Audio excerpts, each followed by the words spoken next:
Hey there guys, and welcome back to Mana Down Under. Today for Commander deck ideas, we are covering the new Lazav, the Multifarious. Now like always, Commander deck ideas are me just suggesting cards that work well on the deck, listing through them. No hardcore deck lists here. I will put a list of them in the description down below. So the new Lazav, oh he's fun, he's very different from his old version. So, old Lazav cared about everyone else's graveyards and copying what he saw go in there. The new Lazav is half the mana at just 1 black and 1 blue, makes him a lot easier to cast. He's a 1/3. When he enters the battlefield, you Surveil 1, which is good because sometimes you can hit a creature that you could copy straight away. But he has pay X. Lazav becomes a copy of target creature in your graveyard with converted mana cost X, except its name is still Lazav, it's legendary in addition to its other type and still keeps its ability. Now there's a few things to note about that. It does not excel the card you copy, which a lot of people seem to assume it does. So you can copy the same card in your graveyard multiple times in turn, and this turns Lazav into a graveyard toolbox deck essentially. So the idea of the deck is you want to have unblockable, hexproof, and other goodies in your graveyard that you can copy and use, and because it's instant speed and you can do it as many times as you want, the best way to use Lazav is through phases. So you can use them through declaration of attack, declare blockers, damage. In each phase you could keep changing who he is for what you need. Makes him very scary and competitive in 1v1. So before we go into any cards I want to mention for the deck, Training Grounds is a thing and pushes this deck well over the edge. Training Grounds makes all activated abilities 2 less. Lazav's ability is an activated ability, so reducing every copy by 2 is helpful. A lot of other cards in your deck have activated abilities because of the nature of the build. So first we go through a couple of combos. Everyone's already discussing them, going through them. There are some dirty combos in this deck. The big one is Necrotic Ooze. It's a huge enabler in the deck and does some weird things. So let's assume Lazav becomes a copy of the Ooze. Now that Lazav is Ooze, he has every activated ability in all graveyards. So hoping you have your Bloodline Keeper and your Grimgrin in the graveyard, you can tap Lazav to make a 2/2 vampire. Then you can use Grimgrin's ability to sack that vampire, put a counter on Lazav, and keep repeating it till you have as many counters as you want in Lazav, turning him into a fidget spinner on the table. So with that now, you can either go with your infinite size Lazav at them, copy an unblockable creature in a graveyard. He keeps those counters because counters stay on the permanent. He hasn't changed zones, he's just changing creature type or who he is. And you become an unblockable creature, get through for infinite damage and kill him on the spot. Or, like Phyrexian Devourer here, you can keep adding more counters on, and then use things like Triskelion or Ballista to rip the counters off to ping every threat on the board or kill a player outright. You've got a few different options there. So another combo you could do would be with Necrotic Ooze, Tree of Perdition, and Crypt Rats. It can also be a half combo too. So let's assume Lazav is the Ooze / Tree of Perdition again. You can tap it to change life total with your opponents. So Tree of Perdition might become, or / Lazav might become a 0/40, but because Lazav is Ooze at the current time, he's a 4/3. Your opponent's life becomes 3. You can either use the Crypt Rats then and there to kill him, or find out other means. Or, without the Ooze, Lazav can become the Tree of Perdition, and if you put anyone from 40 down to 13, the game's nearly over, and even if you have the Crypt Rats there, you could probably pay 30 mana pretty easy in a game of Commander. It's doable. So there's a few different ways to do this. Level Up is another great option, because level up creatures put level counter on them, and a counter persists on the permanent until it changes zones. Lazav is just changing who he is, not zones. So you can level up a creature, copy another creature, you no longer a level up creature, and go back to it later on, and it will recheck what level you're at. So the Lighthouse here gives us extra turns, the Enclave here lets us loot and then just solid draw. Hada Spy Patrol, one of my favourites. Shroud and Unblockable is very good boarding at the mid to late game when people try to remove him. In response, give him Shroud. The Assassin here can be removal whenever we need it. It gives you so many options at instant speed, it's very strong. And then some more of our actual combat combos. Phage the Untouchable is one of my favourites. So Phage would make you lose a game if you cheat her in. But since we're not actually casting her, she's not entering the battlefield, we're just copying her from the graveyard, we don't lose the game. So with Lazav, we declare an attacker, hopefully unblockable by any means. They can't block it. In response, we copy Phage in our graveyard, we win the game right there. Similar idea with Phyrexian Dreadnought and the Haunted cycle. They're just really cheap creatures with high combat stats. But because they're not entering the battlefield, we're not getting the downside of it, we're just copying them from the graveyard.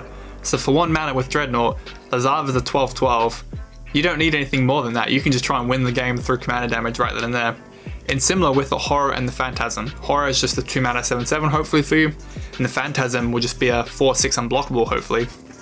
But you can add Infect to it if you want to have no friends. And then we have another Infection win. So Vector Asp, the snake. It's a 1 mana 1/1 that has pay 1, give the creature Infect. So the idea is we attack with Lazav, hopefully it's undeclared as in a blocker due to some evasion. We pay the 1, give the creature Infect, but since it's applied to that card, that permanent, we can change it to another creature and it still has Infect. So you pay the Infect, then let's say we copy Dreadnought in the graveyard. Now you have a 12/12 Infect that's been declared unblocked. You're going to win the game. And I've kind of gone with that theme, and a few other people do as well. Unblockable cheap creatures with key abilities are what you want. So Blighted Agent can help it find an effect through the game, and it's unblockable. Invisible Stalker, unblockable, and we can copy it at instant speed if we need protection if someone tries to remove Lazav. 2 mana to make your creature hexproof, it's pretty good. The Looter il-Kor gives the creature Shadow, which might as well be unblockable, and a looting effect. The gods are great options. Most of them have indestructible, or some other benefits to them. Bontu and Thassa, indestructible, all 3 mana, good combat stats on them, and they've got Scry built in. Phenax lets us play the deck in a different way.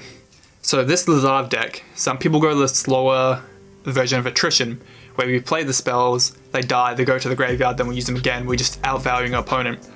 Or you can self-mill your deck really hard early on, and you've got all these tools to play with. A bit more risky, but it's a faster win. So you could totally use Phenax like that if you want to speed up your graveyard a bit. And then you got Scarab God. You're a self-milled deck. You want Scarab God. You can play in all the graveyards you need. Then there's a lot of supporting creatures we can have in the deck. Arcanis, if we can copy it for 4 mana thanks to that Training Grounds, tapping to draw 3 cards is pretty good. The Archivist here lets us just reset our hands, and we don't really care about the discarding part because we can play with the graveyard anyway. Jace Vryn's Prodigy, well, when it was in standard, $100. Good enough for here too. A lot of good abilities on it. Notion Thief, it's commander staple. It's got to be here. Then we have other supporting roles like the Vampire Hexmage here. So if someone's about to alter Planeswalker or there's some combo with counters going on, we can copy the Vampire Hexmage from the graveyard, sack Lazav to remove the counters. Sure, we lose the Lazav, but he's 2 mana, we can recast him pretty easy. Withered Wretch lets us remove selected cards in the graveyard we can't handle or if someone's trying to combo. Wall of Souls, just good defense against really heavy creature decks, and a lot of people pointed it out. And keep remembering, you can switch between what cards you need constantly, and these cards don't get removed from the graveyard. It's really, really good versatility.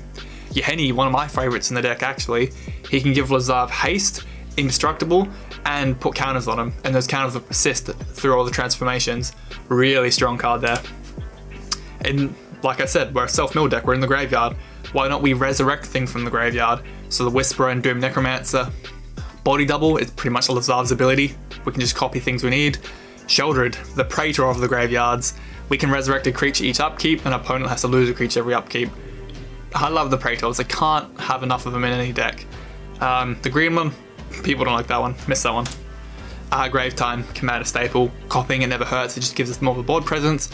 Multivore is just a big old beater, hopefully for 2 mana with Training Grounds, and it gives our creature regenerate. Skitharix, or Skittles a lot of people call him, the Blight Dragon, very scary in this deck. With Training Grounds, hopefully it'll be a 3 mana copy.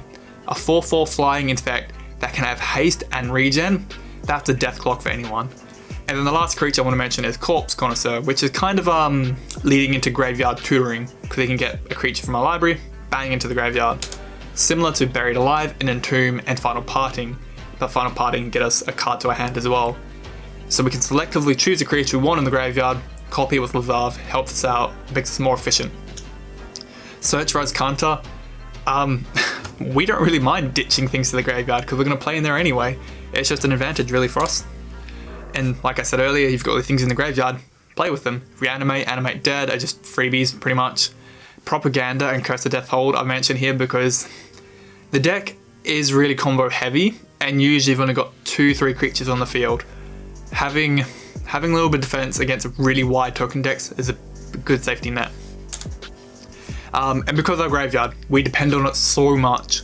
If we get Bajuka bogged or some form of graveyard exile removal, shuffling back in, we're doomed. We need to protect that lovely full graveyard. So Stifle, Trick Bound, Disallow, and the Nimble here all can stop activated or triggered abilities. That's often how graveyards are removed. But don't forget to have your normal counter spells and removal. You are black-blue, choose what you like, what's good in your player group. These are the ones that you probably should just keep for your graveyard to protect it. Sandbag them in your hand at all costs. And because of the way Lazav's ability works, you need a lot of mana because you're changing phases a lot and a lot of copying effects. But it's all colorless mana, so have good colorless rocks. Soul Ring, Thrain Dynamo, Mana Vaults, even Mana Crypt if you got one lying around are great. Your Talisman's pretty decent as well, colorless and the 2 colors you need. So make sure you've got a lot of rocks there. Lands, not too many matter. The Kamigawa lands are nice. The blue one lets you untap a target legendary creature, more permanent I should say, which can get a bit silly because you've got so many tap abilities and combos in the deck. It's just another thing to enable. The Storehouse lets you have Fear on a target legend, which in most cases might as well be unblockable. The Gaia Reach is just a looting effect, which we love a lot in this deck because we don't mind ditching. And like always, there's tons of cards I haven't mentioned. There's lots of different ways to build this deck. It's very combo heavy, and I'm sure within a month or two we'll find a few more combos people have found. Other cards I'd recommend, make sure you've got your good tutors. You are black-blue, pick the best you like. Diabolic Intent did get a reprint from Battleborn, so it's nice and cheap right now. Fact of Fiction in deck is great because you don't care about the graveyard part because it's just fuel for the fire. Joda's Avenger. It is expensive at 6 mana, but it gives you a lot of options. It can give Lazav Double Strike, Pro Red, Vigilance, and Shadow. The Double Strike's a bit dirty, people don't expect it. Dread Return because it's graveyard deck. Glistening Oil, if you really want to go on that infect plan. The Scout here can bounce your commander back or give him Shadow, even better. Hatred, I'm glad. It's a card not many people know about. It's on the reserve list, it's about 20 bucks right now. It's 5 mana, pay X life, target creature gets X0 to end a turn. With infect or commander damage, it's an easy win in most games. If you can get your commander through, pay the 5, just win the game on the spot. And if you want to go, like I said, that faster Lazav deck variant where you mill your own deck really early on and just use everything as a tool, the Mirror Mad Phantasm is great. You can pay 2 mana, you shuffle them back into your library, and you want to keep revealing until you find them again, and whatever you reveal, into your graveyard. So you can really fuel your own cause if you need to.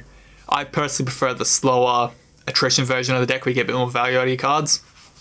But if you're in a rush, why not? So Lazav is a very fun deck. He's very combo heavy. And I can't wait to see him at my local game area. It'll be great fun to verse him because I've got the old version. Yeah, let us know your thoughts down below, guys, and have a good one. See yas. Thanks for watching, guys. Please remember to like and sub and click the bell icon for notifications. It's greatly appreciated. And if you have any deck or video ideas, just suggest them down below. And have a good one, guys.